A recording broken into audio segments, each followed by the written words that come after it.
Welcome to Russian History Retold, Episode 310, The Great Purge, Part 1. Last time, we listened to my interview with Professor Marlene Laruelle.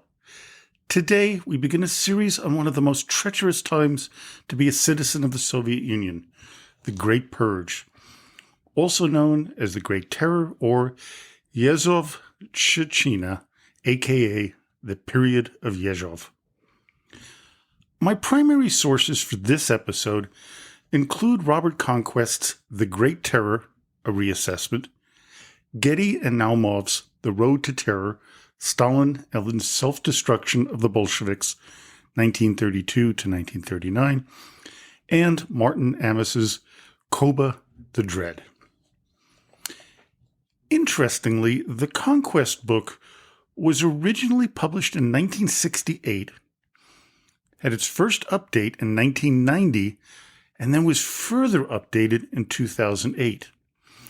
Because of glasnost, scads of new material were uncovered, allowing for more detail and insight into this 3-year period when Soviet society was filled with paranoia and sheer terror. With Lenin's death in 1924 and Trotsky's deportation in 1928, Stalin began consolidating power. He was also quite paranoid about losing his grip on the Soviet Union, so he had to find a way to get rid of anyone who he saw as a threat to his control. The Great Purge was preceded by a smaller and less violent purge of people viewed as apolitical, hangers-on, petty criminals, and other bureaucrats. This was done between 1933 and 1936. Prior to the release of documents from the archives post-1991, the common thought was that this was a relatively small purge. Only 400,000 members were thrown out of the Bolshevik Party, and that it was bureaucratic in nature.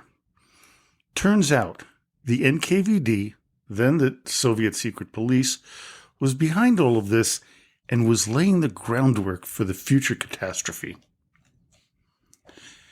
Many have asked whether Stalin had a plan going into these purges, or was this just a haphazard event out of his control? Earlier historians have claimed he was a master manipulator and had a master plan. Archival materials suggest the opposite. As authors Getty and Naumov write about Stalin, quote, "Until 1937, he seems to have been neither the bureaucratic moderator that I suggested, nor the careful planner that others claimed. The sources show neither a master plan to carry out the terror, nor a liberal opposition that tried to stop it." As they further write, quote, "Labels, really tropes, like Trotskyist, were filled and refilled with content by different people at different times and used to ascribe meanings to various operations and events. Thus, when some Moscow leaders demanded a purge of Trotskyists, they had very different understandings of those targets in 1933, 35, 36, and 1937. One person's Trotskyist, or wrecker, was another person's arbitrary bureaucrat or disobedient worker, and there were ongoing struggles to define the enemy. Another question we must ask is why, aside from Stalin's paranoia and lust for power, did the purges occur? This is, of course, a hotly debated issue. My take is that it was partly due to the horrific famine that occurred from 1930 to 1933. Estimates of the number of lives lost range from about 5.7 to 8.7 million. They needed to lay the blame on someone or groups of people, as they really couldn't admit that the system of communism or forced collectivization was at fault. Nor could they blame the upper leadership like Stalin. They would initially call for the total liquidation of the kulaks, those property-owning proprietors, as the leading cause. There has been much speculation, even on this podcast when we did the episode on the Holodomor, that Stalin had specifically targeted Ukrainians and Kazakhs. Still, my research points in a different direction. The archives reveal that he really didn't care who was targeted. Those two ethnic groups happened to reside in a region that had been rich in agricultural output for centuries. They were the losers when Stalin ordered forced collectivization of those regions. Whatever the reasons for the famine and the subsequent purge of the kulaks, it was still an enormous human tragedy with Stalin's fingerprints all over it. Before 1956, historians were unsure of the extent of the purges. It was only openly revealed that it occurred in its ferocity when, on February 25, 1956, at the 20th Party Congress, Nikita Khrushchev delivered the secret speech, which denounced the crimes of Stalin. While he did this, and it did unveil some aspects of the purges, it did not tell the whole story. What the opening of the archives did, first under Gorbachev in his period of glasnost, and then more revealed after the fall of the Soviet Union in 1991, was to show the world the extent and the details of the purges, especially the Great Purge of 1937 to 1939. As Getty and Naumov write, quote, "With the new documents, Stalin's serpentine and convoluted road to terror can no longer be explained by organized resistance to him. Instead, the real picture is even more depressing than a heroic but futile resistance to evil. At every step of the way, there were constituencies both within and outside the elite that supported the repression of various groups, sometimes with greater intensity than Stalin did. The terror was a series of group efforts, though the groups changed frequently, rather than a matter of one man intimidating everyone else. This finding does not take Stalin off the hook or lessen his guilt, but it does mean that the picture is more complex. Repression was as much a matter of consensus as one of man's dementia, and this is somehow even more troubling. The groupthink that the author alluded to is evident throughout history. You look at the collaborators in France, Ukraine, Romania, Yugoslavia, and other nations during World War II, and their willingness to send Jews to the concentration camps set up by the Nazis. Aggrieved people will look for scapegoats for their tribulations in life. Immigrants are targets, as well as people of color or different ethnicities, as we saw with the Turkish genocide of Armenians in the early 20th century. Sometimes, all that is necessary is someone in power to light the match and say it's okay, like Adolf Hitler, Joseph Stalin, and many others in the past and, unfortunately, today. That little tiny flame becomes a bonfire when people feel free to take retribution against perceived enemies. The Great Purge was such a bonfire. What we know about the Great Purge is that one of its main goals was to eliminate what they called the old Bolsheviks. It begs the question, why? As Getty and Naumov put it, quote, "The Bolshevik Party was a product of idealistic, egalitarian, and socially progressive strands in the Russian intelligentsia and working class. By the 1930s, much of the original idealism had been lost or transformed, and Bolshevik revolutionaries had become state officials." Stalin, for his part, had no need for idealism or anything approaching intelligentsia. These were the very people who could change and challenge his ideas, his beliefs, and his vision. Almost all dictators and autocrats throughout history and in the present day follow the same roadmap. Many of the names we've mentioned in the past when talking about the Soviet era who were caught up in the purge and executed included Bukharin, Nikolai Vavilov, Alexei Rykov, Karl Radek, Grigory Zinoviev, and Lev Kamenev. The last two were promised, in return for confessions, that they and their families were not going to be executed. Of course, they were all shot. While those were the names we remember, most of the people who were caught up in the Great Purge were ordinary people, petty bureaucrats like Alexander Yulievich Tivol. Authors Getty and Naumov talk about him as an example. Born in Baku in 1899, Tivol was Jewish, which limited his opportunities under the Tsarist regime. And the Bolshevik Revolution was moving ahead full steam when he graduated from college. The following year, Tivol began work with the Bolsheviks, first in the military office of the Pyatigorsk Soviet, then in Moscow in the propaganda department of the newly formed government. Tivol would go on to marry Eva Lipman in 1924 while working as an editor and writer for the Comintern.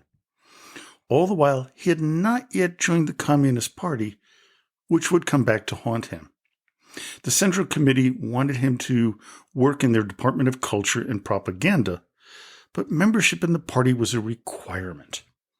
They fast-tracked his membership application, and over the following 10 years, from 1925 to 1935, he had an exemplary record, aside from 3 seemingly minor offenses.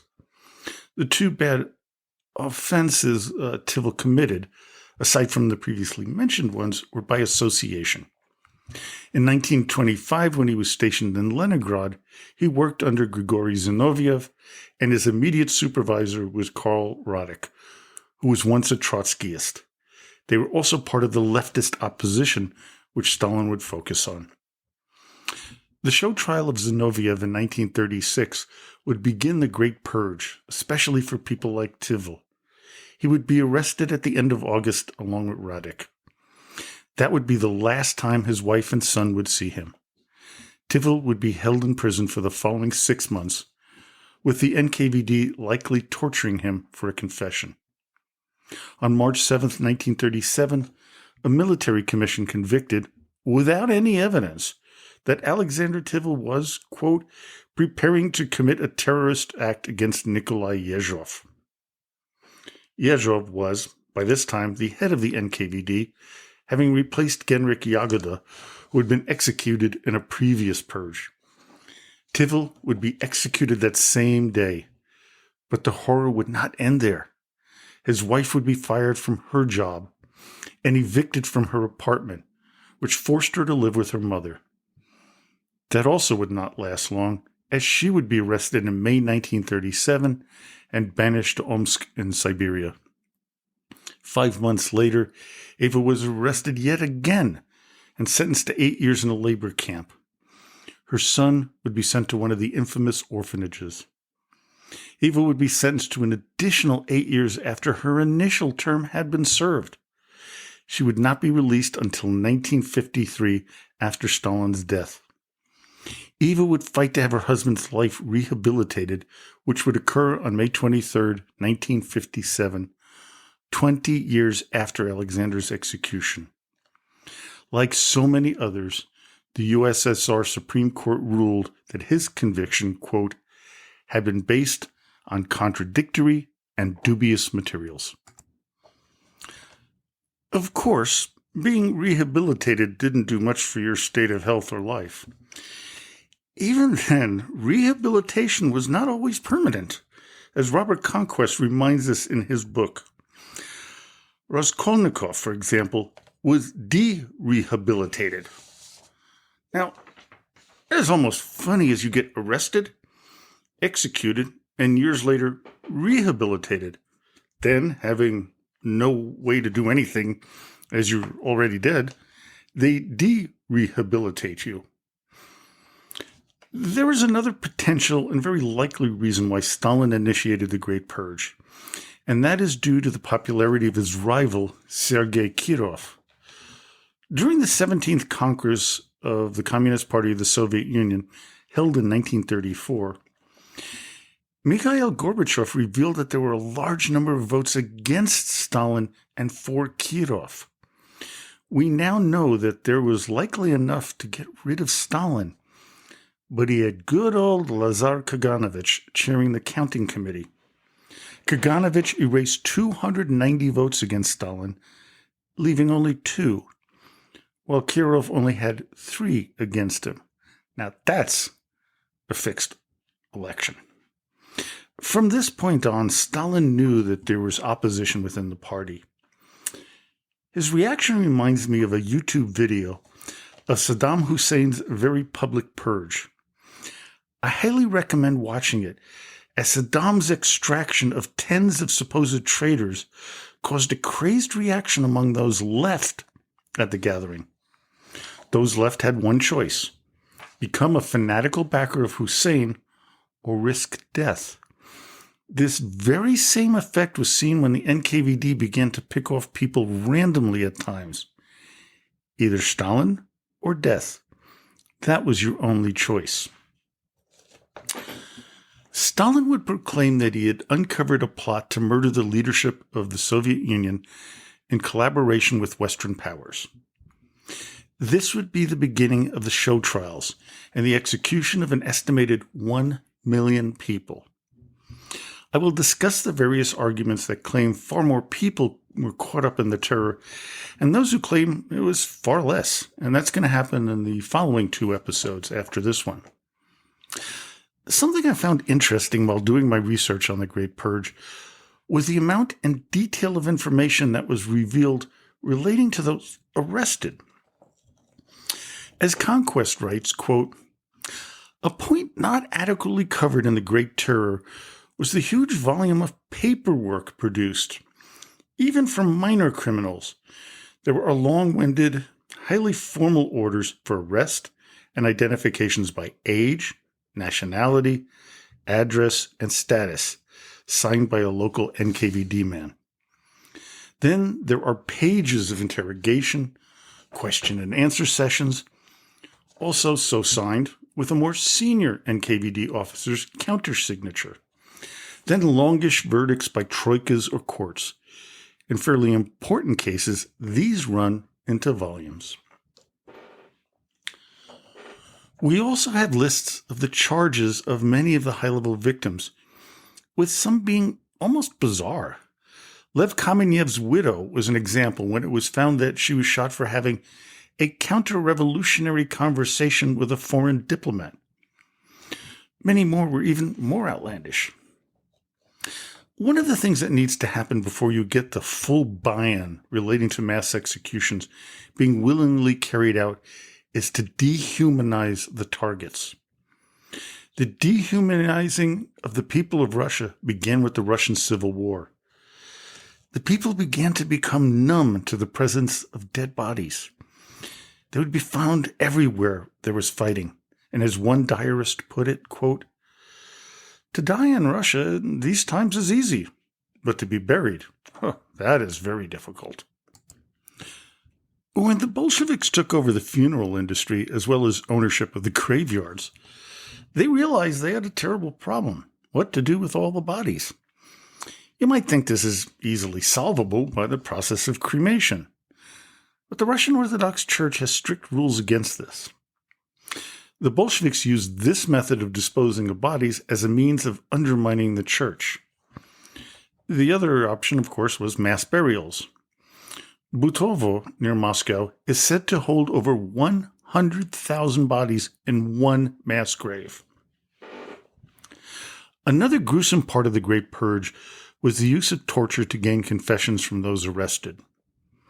Once in custody, it was the job of the interrogators to gain confessions from their inmates. They needed to meet quotas of signed admissions to make up crimes they were accused of. As Martin Amis puts it in his book, Koba the Dead, quote, "It feels necessary because torture, among its other applications, was part of Stalin's war against the truth." I thought for a brief second that I would share some of the unimaginable tortures that these poor people had to endure. Still, reading them would have been impossible without becoming overwhelmed by the emotions they would evoke. I mean, I've read these things in some of these books, and they're truly horrific. As cruel as anything in the Middle Ages or the Dark Ages or during Roman times. It was truly horrible. Prior to the Great Purge, as I mentioned before, you had the terror famine of 1933. This was another time when dehumanization process was in full gear. Tens of millions of people were displaced from their ancestral homes and forced to settle in places that could not provide the basic necessities for life. Traveling to these places was often deadly. Over 3 million children died in that year alone. All of this dying set up what was to become the Purge of 1937 and to 1939. One of Stalin's plans to shake up Soviet society and the bureaucracy was to target segments that didn't agree with his opinions. One such target was the Census Board in 1937. Here's how Martin Amis puts it. Quote, "There was a national census in 1937, the first since 1926, which had shown a population of 147 million. Extrapolating from the growth figures of the 1920s, Stalin said he expected a new total of 170 million. The Census Board reported a figure of 163 million, a figure that reflected the consequences of Stalin's policies. So, Stalin had the Census Board arrested and shot." He further writes, quote, "In 1939, there was another census. This time, the Census Board contrived the figure to 167 million, which Stalin personally topped up to 170 million. Perhaps the Census Board added a writer to its report, saying that if Stalin found the figure too low, then it would have to be lowered still further. Stalin would have to subtract the membership of the Census Board."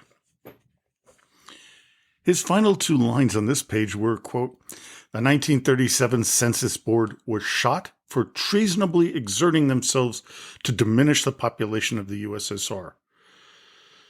And there it is, Stalinism, negative perfection. Robert Conquest gives us an example of orders that were to be the impetus for the Great Purge. Quote, "The Politburo's decision of July 2nd, 1937 on anti-Soviet elements is signed by Stalin and addressed to all secretaries of provinces and republics as a telegram. It starts by saying that many former kulaks and criminals are guilty of anti-Soviet and diversionary crime. The NKVD is to immediately arrest and shoot the most hostile and send the others to exile. For this purpose, troikas are to be created within 15 days. Conquest points out that another edict, known as NKVD Operational Prikaz 00447, was sent out just 4 weeks later. They are to, quote, repress kulaks, criminals, and other anti-Soviet elements. In more detail, the first paragraph adds churchmen, members of sects, and of anti-Soviet political parties, the SRs. This would be followed in 1938 by including Mensheviks and anarchists. Well, I hope you enjoyed today's episode. Join me next time when we continue this series on the Great Purge. Now, I want to thank everyone who has emailed me through the fan mail option for my host, Buzzsprout. To Yasmin, I have slotted an episode on the famed Russian actor Konstantin Stanislavski for next year, as I've already scheduled another 20 episodes. I also want to make an announcement today. I have been invited to speak at a virtual podcasters conference in February 2025 called Intelligent Speech 2025. The tickets are only $20 each, and pretty soon you'll be able to find them, and I'll tell you when, at intelligencespeechonline.com. The conference will feature some of the top podcasters in the world, and this year's theme is deception. The event will bring you the greatest and worst lies that have shaped history. Speakers will discuss battles won by strategic deception, sneaky plans unveiled by truth, and shocking hoaxes that have fooled the best of us. So, until next time, до свидания и спасибо за внимание.